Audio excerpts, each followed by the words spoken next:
Hello everyone, I'm Kale Tan from Kuala Lumpur, Malaysia.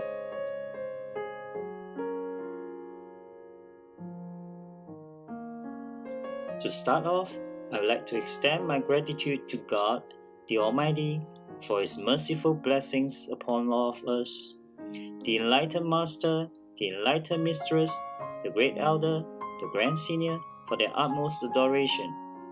Last but not least, I would like to thank Master Bai and Master Gong for giving me this opportunity to share my topic today with you.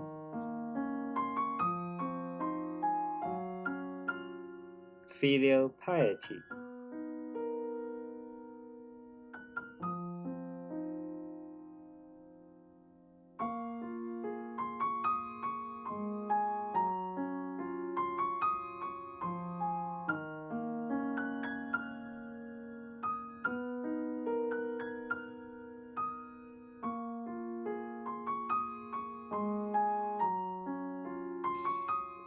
There was once a great philosopher named Confucius.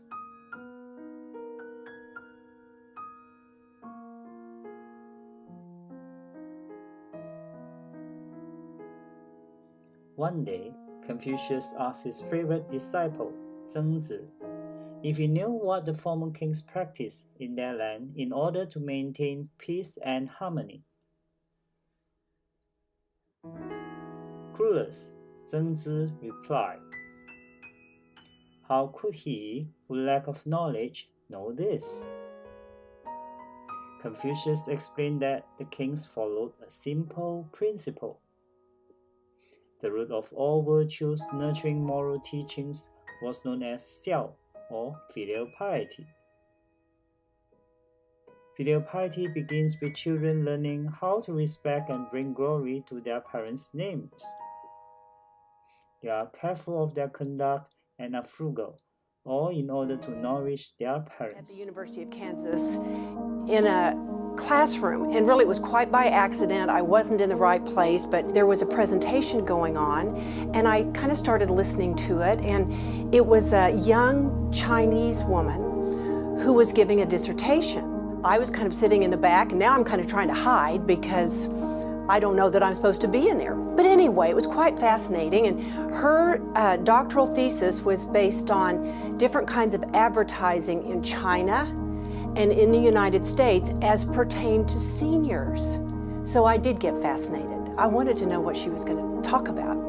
And she was comparing over 5,000 pieces of advertisement, both print and media, and she was judging them on 10 virtues. She listed the virtues, and they were ones that I knew, like health and energy. But number 10 was this word, this virtue, as she described it, that I'd never heard of, and it was filial piety.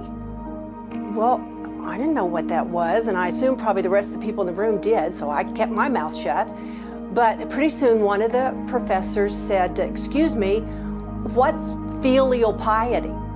She described and explained that filial piety is a peculiar virtue of her culture, which describes the admiration and honoring of elders.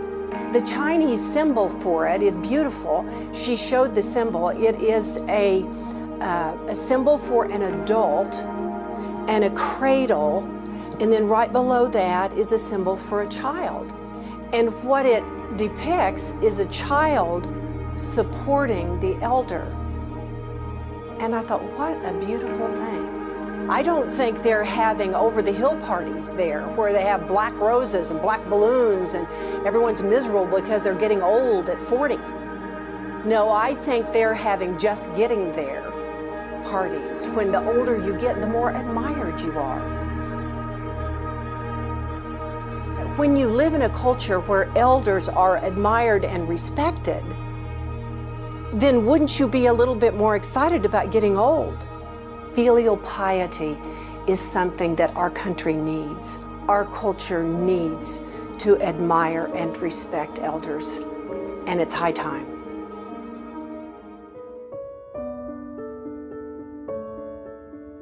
In Chinese, Filial piety is expressed by the character Xiao. The character is comprised of an upper component representing O, as you can see here, elder with long hair, and a lower component representing Chao, children and descendants, indicating that the old are supported by the younger generation.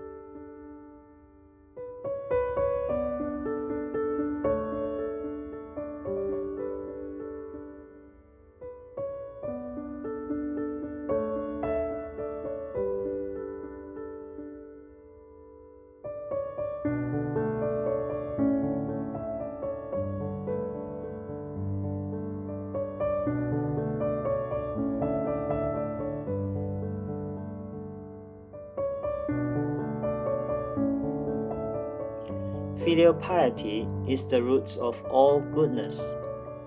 Respect, appreciation, caring, and obedience are four integral aspects of filial piety. This man that you see here is Ziyu.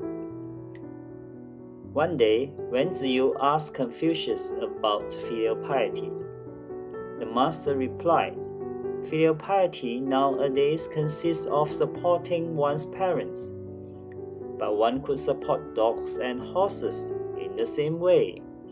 If there is no respect involved, what is the difference between the one kind of support and the other?"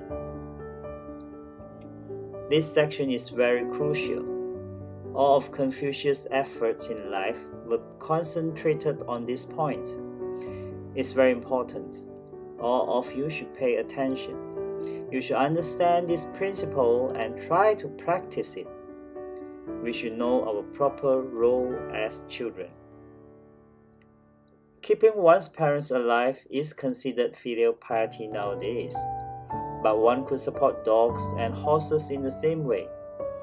If you merely support your parents the way you raise dogs and horses, does this mean dogs are your fathers and horses are your mothers? You take good care of your pets. At that time in China, people like to raise dogs, just as in America nowadays people treat their dogs as if they were precious treasures. Some people are fond of horses too. Mao Zedong wrote a 16-character verse about riding a swift horse up the mountains. If there's no respect involved, what is the difference between the one kind of support and the other? If you don't show your parents any respect, what difference is there between supporting your parents and raising horses or dogs?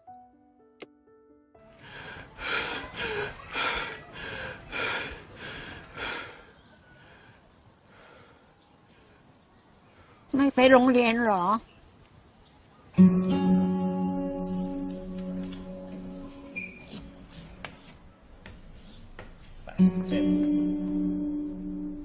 112แล้วก็สำนวนถัดไปคือสุธีจำนวนต่อไปเป็นอะไรครับ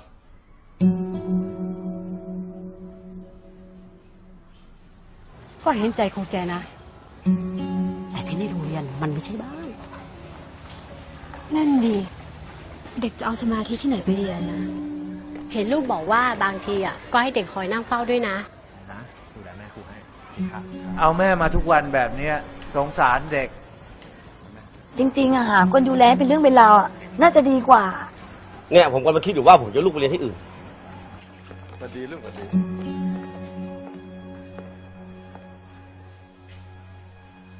ครูประจักษ์ผมขอคุยด้วยหน่อยครับแม่ครูครับผมกลับก่อนนะครับครับสวัสดีครับผู้ปกครองพูดกันมาเยอะผมว่าครูประจักษ์ต้องคิดเรื่องนี้อย่างจริงจังแล้วล่ะครับผมพอจะหาคนดูแลแม่ครูได้นะขอบคุณนะครับผอ.แต่แม่ของผมให้คนอื่นดูแลแทนไม่ได้เอาเป็นว่า แม่สักครู่นะครับแม่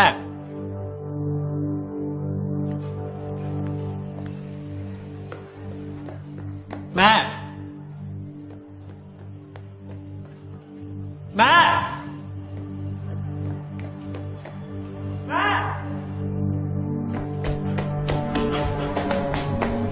แม่จะไปไหนเนี่ย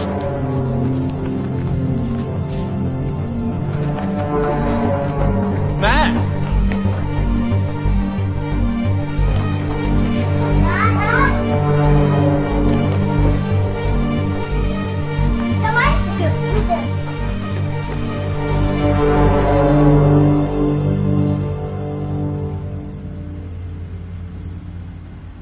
ถ้าผมโต ผมจะขับรถให้แม่นั่ง เป็นอะไร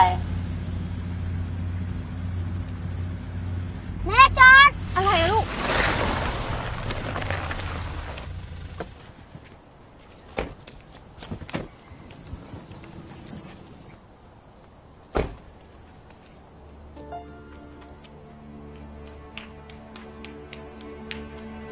ยายจะไปไหนครับ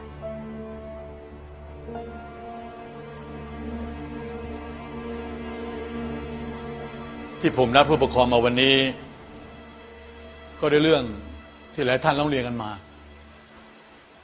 นั่นคือเรื่องครูประจักษ์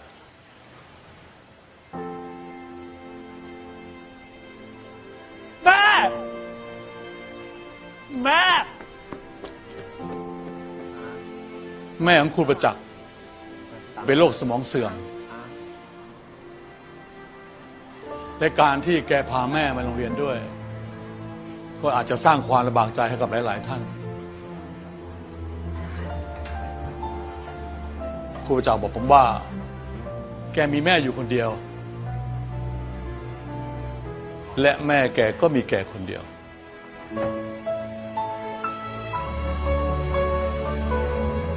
ที่ผ่านมามีหลายโรงเรียนต้องการให้ครูประจักษ์ไปสอนแต่แกก็ปฏิเสธเพราะอยากอยู่ใกล้แม่ครูประจักษ์มักพูดเสมอว่าแม่คือผู้ให้ชีวิต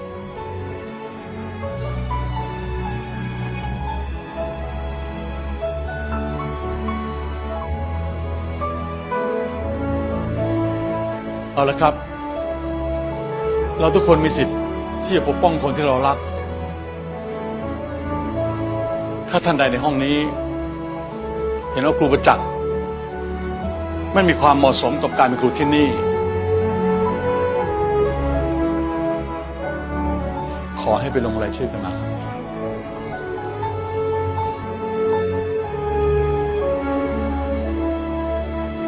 แม่แม่แม่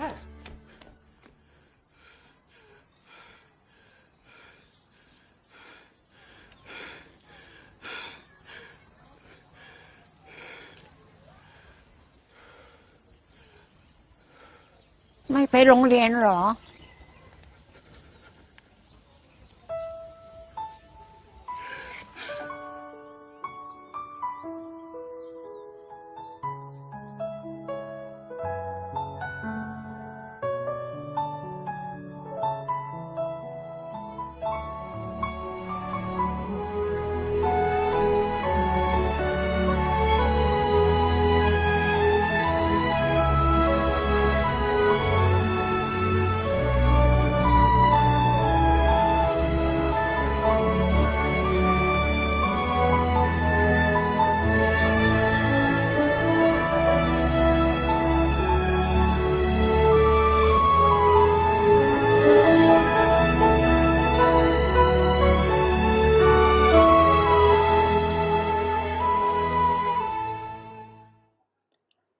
Like the movies that you have just seen, there is filial piety. That is how you love your parents, how you treat your parents, how you respect them. So just a simple phone call can make your parents happy. They were there when you were young, so don't leave them when they are old. My mom only had one eye. I hated her. She was just an embarrassment. She cooked for students and teachers to support the family. There was this one day during elementary school when my mom came to say hello to me. I was so embarrassed. How could she do this to me? I ignored her, threw her a hateful look, and ran out. The next day at school, one of my classmates said, "Ew, your mom only has one eye." I wanted to bury myself. I also wanted my mom just disappear. I confronted her that day and said, "If you're gonna make me a laughing stock, why don't you just die?"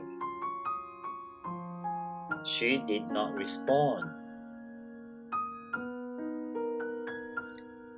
I didn't even stop to think for a second about what I had said because I was full of anger. I was oblivious to her feelings. I wanted out of that house and have nothing to do with her. So, I studied real hard. Got a chance to go abroad to study. Then I got married. I bought a house of my own. I had kids of my own. I was happy with my life, my kids, and the comforts. Then one day, my mother came to visit me. She hadn't seen me in years, and she didn't even meet her grandchildren. When she stood by the door, my children laughed at her.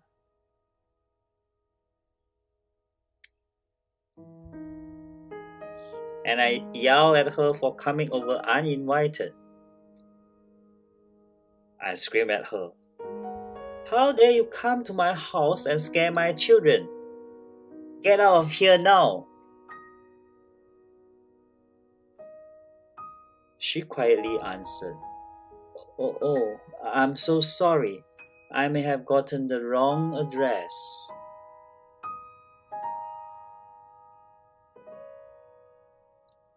And she disappeared out of sight. One day, a letter regarding a school reunion came to my house.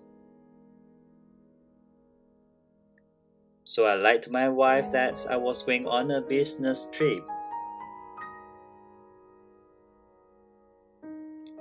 After reunion, I went to the old shack just out of curiosity. My neighbor said that she had died. I didn't shed a single tear. They handed me a letter that she had wanted me to have. My son, I think my life has been long enough now. I think of you all the time. I'm sorry that I came to your home and scared your children. I was so glad when I heard you were coming for the reunion. But I may not be able to even get out of bed to see you. I'm sorry that I was a constant embarrassment to you when you were growing up. You see, when you were very little, you got into an accident and lost your eye. As a mother, I couldn't stand watching you having to grow up with one eye, so I gave you mine. I was so proud of my son who was seeing a whole new world for me in my place with that eye. With my love to you, I miss you so much. I love you. You mean the world to me.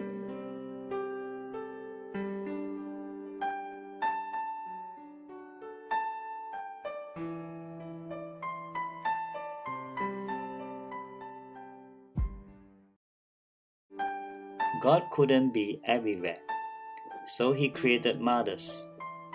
Thus goes the popular adage, a mother's love for her child is unconditional, and nobody else in the whole universe can ever match it. Her child means the world to her, and she can go to any extent to see her child happy.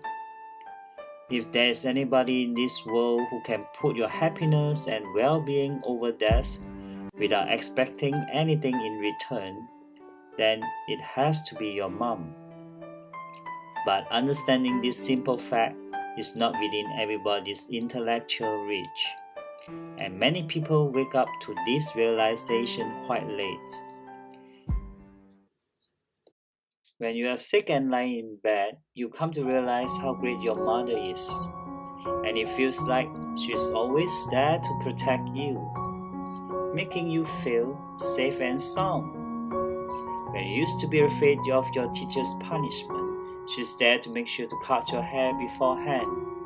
When you least expect it, she comes bearing your favorite dishes in hand, like a superhero who never complains, who never gets tired.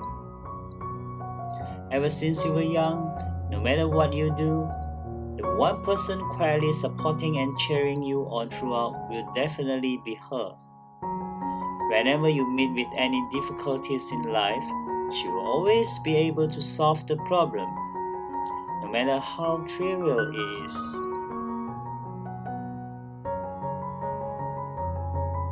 Do we think about her? Only when we need our allowance, while we are constantly on her mind and constantly taking care of us. Having her around when you are sick makes you realize just how great and wonderful this woman is, and she's my mom. Always remember that mom is a blessing that no one can replace. There was once a boy came up to his mother in the kitchen one evening while she was fixing supper, and he handed her a piece of paper that he had been writing on. After his mom dried her hands on an apron, she read it, and this is what it said. For cutting the grass, $5. For cleaning up my room this week, $1. For going to the store for you, 50 cents. Babysitting my kid brother while you went shopping, 25 cents. Taking out the garbage, $1. For getting a good report card, $5. For cleaning up and raking the yard, $2. Total owe, $14.75.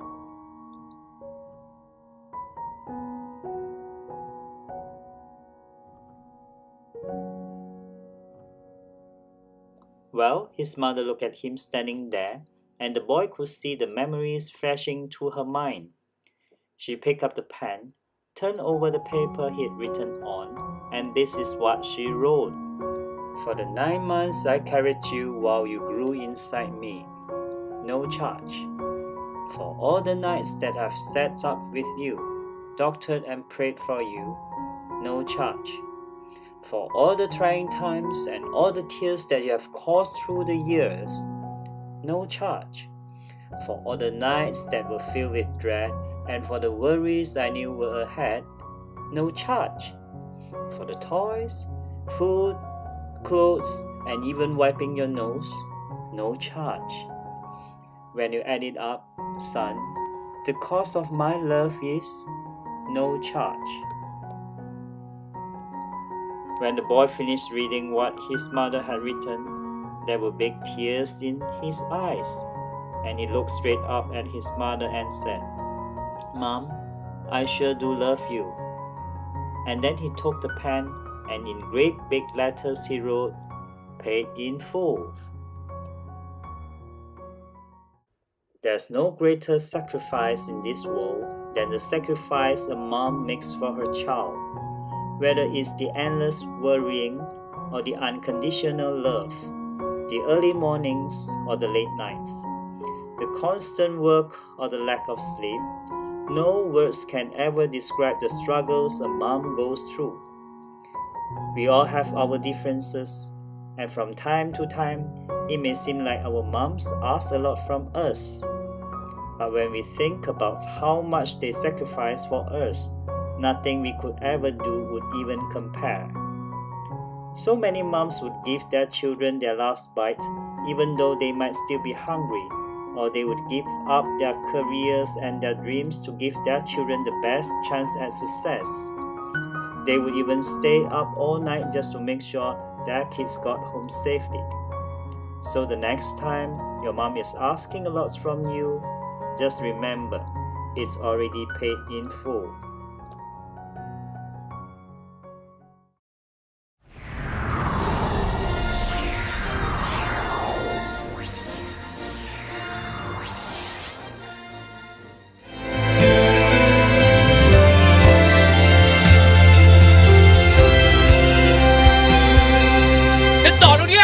โทษทีนะครับตรงนี้จอดไม่ได้จริงๆครับรีบไปสอบด้วยจอดด้านโน้นเลยครับโถ่พ่อโอ้ยยางเลยกระจอก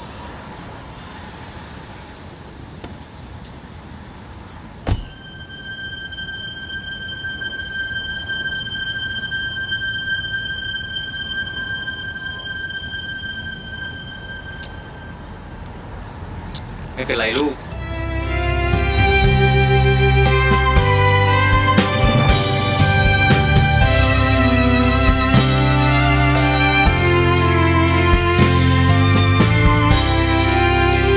พ่อ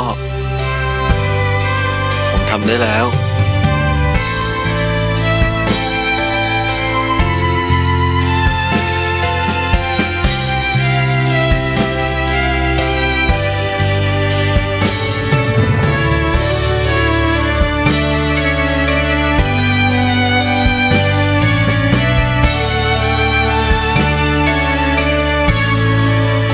บางครั้งวันที่สวยงามอาจจะไม่ได้มาจากความสมบูรณ์แบบ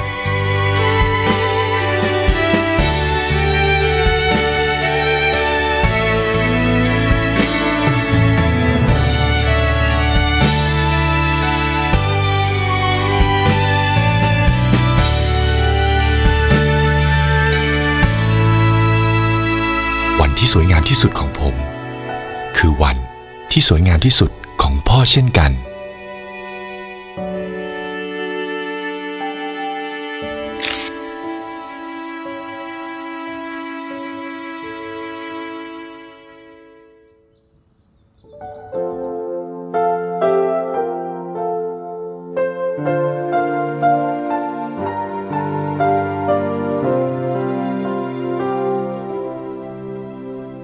I would ride on your shoulders and look out on the world, pretending I was big and tall like you. When you were there to hold me, I never was afraid. You made me feel there's nothing I can't do.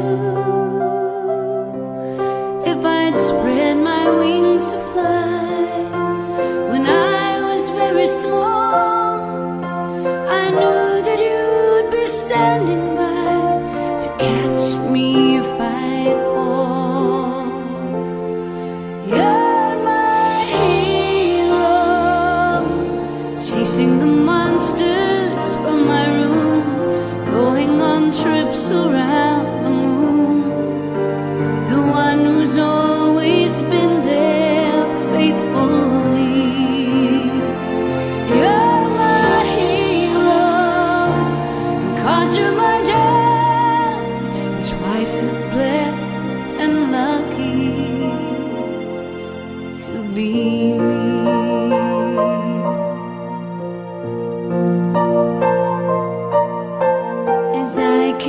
getting older, we often disagree, but you let me find myself in my own way.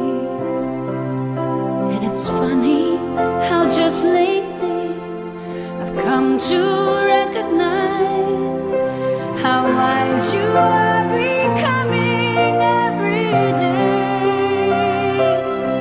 There's so much you've given me. I hope I made you proud.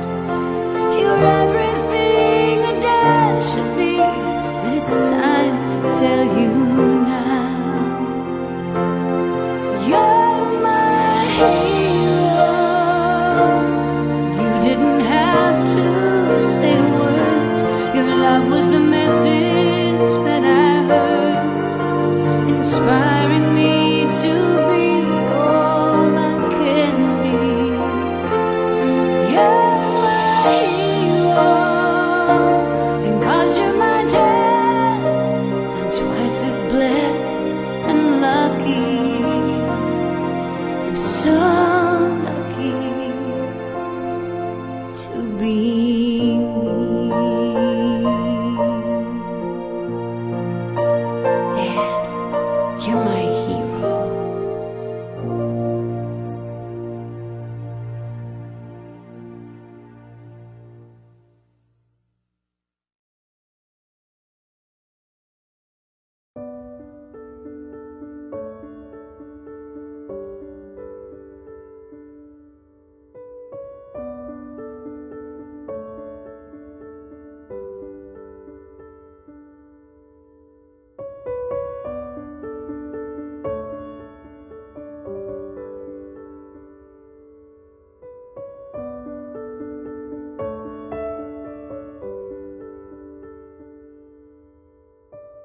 A tree once come, but the wind keeps blowing.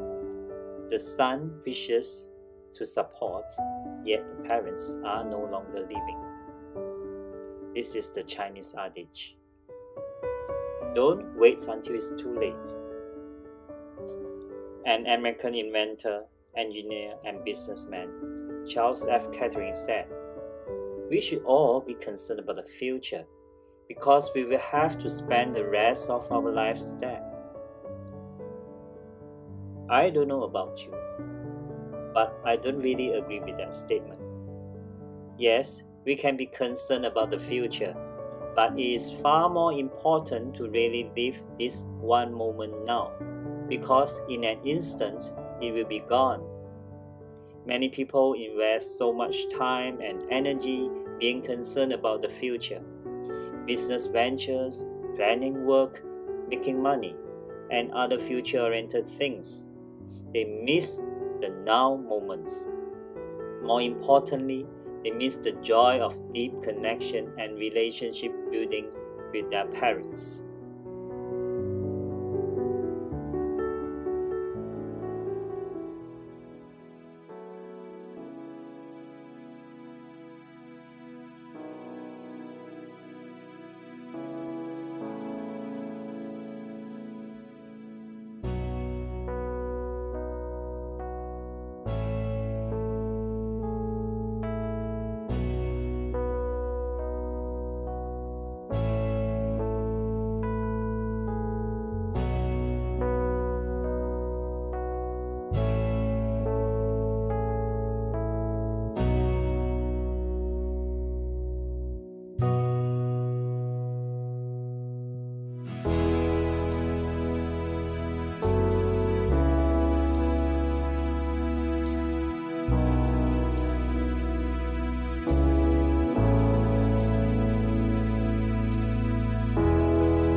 It was September 30th, 2008, when the doctor came in and he just said that my mom had a cardiac arrest. They told me that I had to make a decision. They said we can do A, we could try to revive her, but we'll probably break every bone in her body and she's feeling all the pain. Or B, we'll just let life take its course and we'll let her pass in peace. So frantically, I had a minute to decide what I had to decide, either life or this. And, I was told not to let the decision that I was gonna make at that moment haunt me for the rest of my life. So I made the decision to let her go. I remember I just laid at her side and I was just weeping like crazy. I told her everything I was grateful for. I told her, thank you so much for how you raised me. And the sad thing about it is that was the only time I did it. I never did it before. I never told my mom how much I loved her. I never told her anything until that moment. After that, I remember I kissed her and I said goodbye. I went inside the waiting room. I heard all these noises again, but no pitter patter of the feet, no nothing, And I remember I looked it up at him. I was like, is it over? And he said, yeah, it's over. To this day, she's always in the back of my mind every time I do my schoolwork. Everything I do, because she just taught me how to love, how to be kind, how to be real, how to be genuine towards people, live every second as if you're your last, and always help the poor, live simply so other people can simply live.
The picture that you see here is Confucius' disciple Zhixia. He once asked about filial piety. The master replied, it consists in not getting angry. What is meant by filial piety? The biggest problem in being filial and obedience to one's parents is to avoid getting angry. If one can avoid getting angry, just that is filial piety. Confucius often discussed the principles of filial piety with his disciples. After many such discussions, his student Zhixia still didn't understand. Zhixia's surname was Gu, and his given name was Zhong. Zhixia was his alias. He said, "Teacher, Today you spoke about filiality. I still don't quite understand exactly how we should fulfill our filial duties. He didn't understand how to serve his parents with propriety when they were alive, how to bury them with propriety, and how to make sacrifices with propriety on their behalf after death. So he inquires about the meaning of filial piety. So the master replied, it consists in not getting angry. The biggest problem in filial and obedience to one's parents is to avoid getting angry. To maintain a pleasant demeanor in serving one's parents is very difficult. This means not losing one's temper at one's parents. Because Xia was a rough fellow who would glare at his parents and get mad at them. When he asked Confucius how to be filial, Confucius said it consisted in not getting angry. All you have to do is not get angry.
Our bodies, to every hair and bit of skin, are received by us from our parents, and we must not presume to injure or wound them. This is the beginning of filial piety. When we have established our character by the practice of the filial cause, so as to make our name famous in future ages and thereby glorify our parents, this is the end of filial piety.